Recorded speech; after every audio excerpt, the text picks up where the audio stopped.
नमस्कार, न्यूज दिन भर में आपका स्वागत है। मैं हूं आपके साथ सुनीति कुमारी। आइए बढ़ते हैं बुलेटिन की ओर।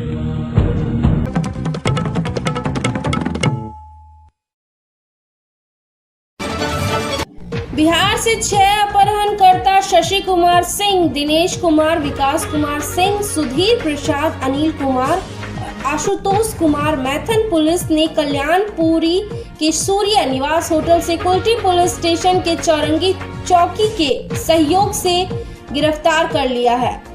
अपहरणकर्ताओं के पास से एक स्विफ्ट डिजायर कार, 2 वाहनों सहित 6 मोबाइल फोन जब्त किए गए हैं। बिहार में कैमूर जिले के निवासी 32 वर्षीय संजय कुमार सिंह का रविवार दोपहर अपहरण कर लिया गया और पश्चिम वर्धमान जिले के कुल्टी थाने के चौरंगी चौकी के तहत कल्याणेश्वरी इलाके में सूर्य निवास होटल के एक कमरे में बंदी बना लिया गया। सोमवार सुबह संजय कुमार सिंह होटल से भागकर मैथन डैम पहुंचे। मैथन डैम के सीआईएसएफ ने जबन को अपनी सारी घटनाओं के बारे में बताया। घटना के बारे में सीआईएसएफ जवान द्वारा मैथन पुलिस को तुरंत सूचित किया गया। संजय कुमार सिंह के साथ मैथन पुलिस ने नकलेश्वर में चौरंगी चौकी के सहयोग से सूर्य निवास होटल पर छापा मारा और 6 अपहरणकर्ताओं को गिरफ्तार किया। इस बीच संजय कुमार सिंह की पत्नी आशा देवी ने 6 बदमाशों के खिलाफ अपहरण का मुकदमा दर्ज कराया है।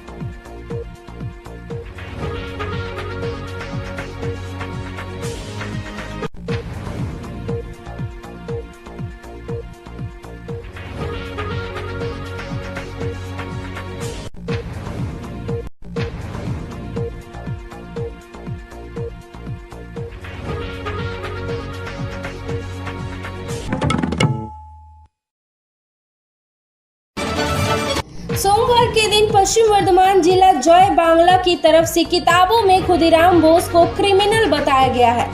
इसी के विरोध में प्रदर्शन किया गया। बांग्ला भाषा लवर जय बांग्ला की तरफ से आसनसोल साउथ थाना के सामने बांग्ला भाषा के सदस्यों ने विरोध प्रदर्शन किया और बांग्ला भाषा को बंगाल में स्वीकृति दी जाए और बांग्ला भाषियों को भी बांग्ला के प्रति प्यार करने के लिए कहा गया है। চলতি মানুষের সমর্থনে এই সমস্ত দোকানদার দাদা কাকু ভাইদের সমর্থনে আজকে যে উদ্দেশ্যে আমরা সমবেত হয়েছি, সেই উদ্দেশ্যে আমরা সমবেত হয়ে আজকে সাফল্যের দিকে এগিয়ে যাচ্ছি, তার জন্য সকলকে আমার ধন্যবাদ। সকলকে আমি আমার নমস্কার জানিয়ে আমি আমার বক্তব্য শুরু করছি। সকলকে আমি আমার নমস্কার জানিয়ে আমি আমার বক্তব্য শুরু করছি। যার উদ্দেশ্যে আজকে আমরা সমবেত হয়েছি তিনি আর কিছু নন।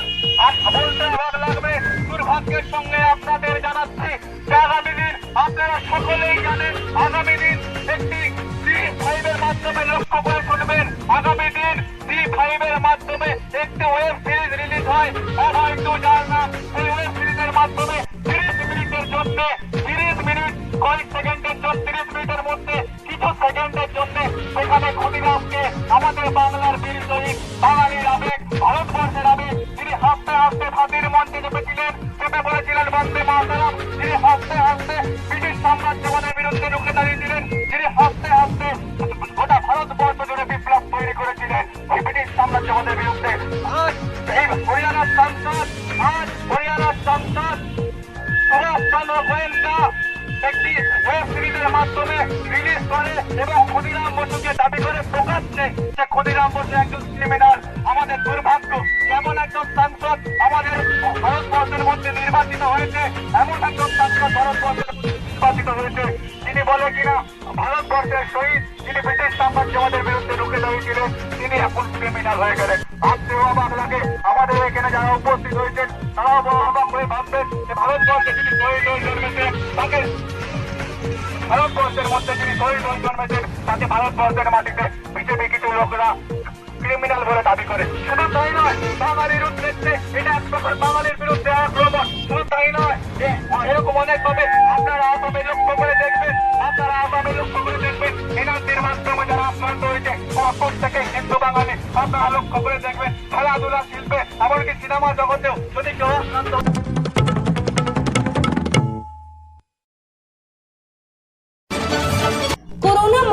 महामारी के कारण गणेश पूजा भी इस बार आसनसोल में फीकी फीकी देखने को मिल रही है।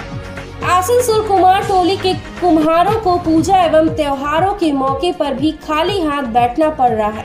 कोरोना महामारी की मार इतनी है कि खुद भगवान श्री गणेश को पूजा पर भी कोरोना का ग्रहण लगने वाला है। हमारे पत्रकारों ने बात की कुमार टोली से, जब उन्होंने यह कहा कि गणेश पूजा की मूर्ति बनाने वाले मूर्तिकार ने यह कहा, अभी तक गणेश जी की मूर्ति का कोई ऑर्डर नहीं आया है। दुर्गा पूजा का भी अभी तक कोई ऑर्डर नहीं मिला है। हाँ, छोटे घरों में होने वाली कुछ पूजाओं का ऑर्डर आया है, लेकिन सार्वजनिक रूप से जिस तरह बड़े आकार में पूजा मूर्तियों की खरीदारी होती थी, ऑर्डर आते थे, उस तरह से नहीं है। पूरी कोरोना की मार हम मूर्तिकारों पर ही पड़ रही है। अभी सोचना होगा कि हम लोगों का गुजारा कैसे होगा। अगर इसी तरह चलता रहा तो हम लोगों के दिन और भी बुरे हो जाएंगे।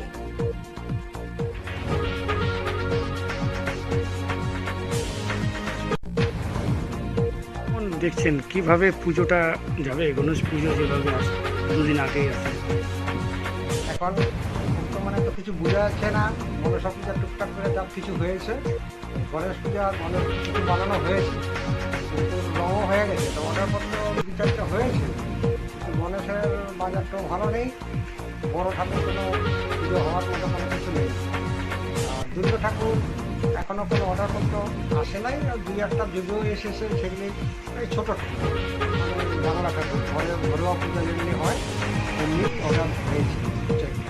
তাছাড়া বড় পূজার কোনো অর্ডার আগেরবার থেকে এবারে এই গণেশ পুজোর কীভাবে মূর্তিটা কি বিক্রি দেখছে?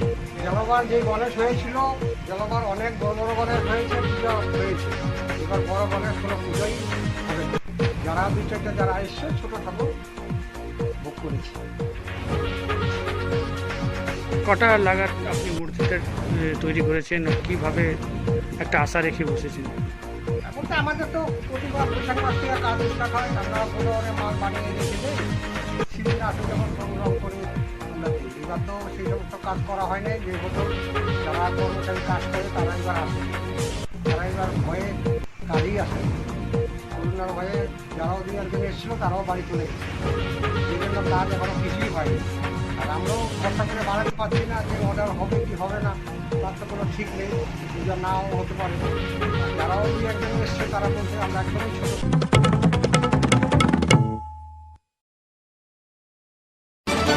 जम्मू कश्मीर के बारामूला में सीआरपीएफ की नाका पार्टी पर सोमवार को आतंकी हमले में मारे गए अपने साथियों की हत्या का बदला भारतीय सेना ने ले लिया है। सीआरपीएफ की नाका टीम पर हमले के 1.5 घंटे के अंदर ही भारतीय सुरक्षा बलों ने इलाके में छुपे तीनों आतंकियों को मार गिराया। मारे गए ये सभी आतंकी लश्कर-ए-तैयब से जुड़े बताए जा रहे हैं। जानकारी के मुताबिक भारतीय सुरक्षा बलों को इस बात की खबर लगी थी। आतंकी हमले को अंजाम देने के बाद इलाके में ही कहीं छुपे हुए हैं। भारतीय सुरक्षा बलों ने तुरंत इलाके को घेर लिया और तलाशी अभियान शुरू किया गया। तलाशी के दौरान आतंकियों ने एक धर से फायरिंग शुरू कर दी। दोनों ओर से चली फायरिंग में तीनों आतंकी मारे गए। गौरतलब है कि जम्मू कश्मीर के बारामूला में सोमवार सुबह करीब 11 बजे सीआरपीएफ की नाका पार्टी पर आतंकियों ने हमला कर दिया था। आतंकियों ने बारामूला जिले के क्रेरी इलाके में हमले को अंजाम दिया है।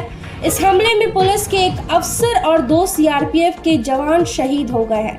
बता दें कि घायल सैनिकों को तुरंत उपचार के लिए अस्पताल में भर्ती कराया गया था, जहां उपचार के दौरान उन्होंने दम तोड़ दिया।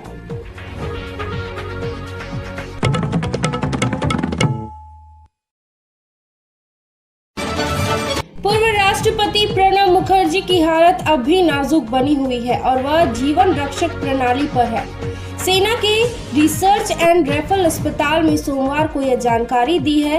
मुखर्जी का इलाज कर रहे डॉक्टरों ने बताया कि उन पर नजदीक से निगाह रखी जा रही है। मुखर्जी को 10 अगस्त को यहां अस्पताल में भर्ती कराया गया था और उनकी मस्तिष्क की सर्जरी की गई थी। तभी से वह कोमा में है और उनकी हालत गंभीर है। इससे पहले कोविड-19 जांच में उनके संक्रमित होने की भी पुष्टि हुई थी। अस्पताल ने एक बयान में यह भी कहा है कि श्री प्रणब मुखर्जी की हालत अब भी गंभीर बनी हुई है। हालांकि उनके सभी महत्वपूर्ण पैरामीटर स्थिर है और वह जीवन रक्षक प्रणाली पर है और उन पर करीब से निगरानी की जा रही है। वहीं मुखर्जी के परिवार के अनुसार सर्जरी के बाद से उनकी हालत में थोड़ा सुधार आया है।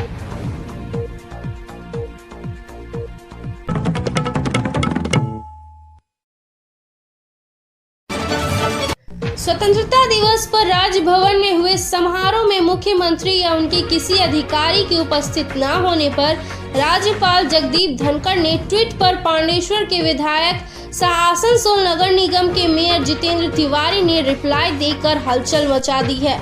उन्होंने राज्यपाल के ट्वीट को हास्यास्पद करार देते हुए लिखा कि बंगाल की भाजपा और दिल्ली के इशारों पर कलम चलाने वाले संवैधानिक पद पर बैठे लोग ममता ऑफिशियल को बंगला समझा रहे हैं।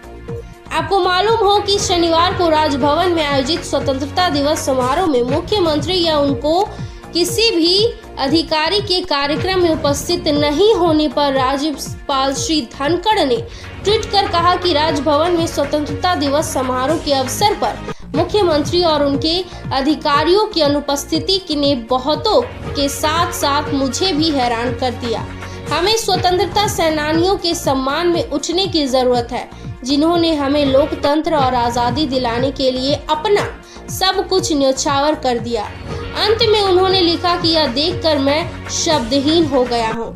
इसके साथ ही उन्होंने कार्यक्रम का कुछ फोटोग्राफ्स भी शेयर किए हैं। राज्यपाल ने इस ट्वीट पर पहली बार मेयर श्री तिवारी ने रिप्लाई देते हुए लिखा कि सब प्राथमिकताओं की समझ पर निर्भर है। दीदी रेड रोड पर झंडा तोलन के बाद कोरोना से जंग में प्रथम श्रेणी में रहकर लड़ रहे योद्धाओं को सम्मानित किया। उसके बाद उन्होंने लिखा कि हास्यास्पद है कि बंगाल की भाजपा और दिल्ली के इशारों पर कलम चलाने वाले संवैधानिक पद पर बैठे लोग ममता ऑफिशियल को बंगला समझा रहे हैं। श्री तिवारी ने कोरोना योद्धा को सम्मानित करते हुए मुख्यमंत्री का एक फोटो भी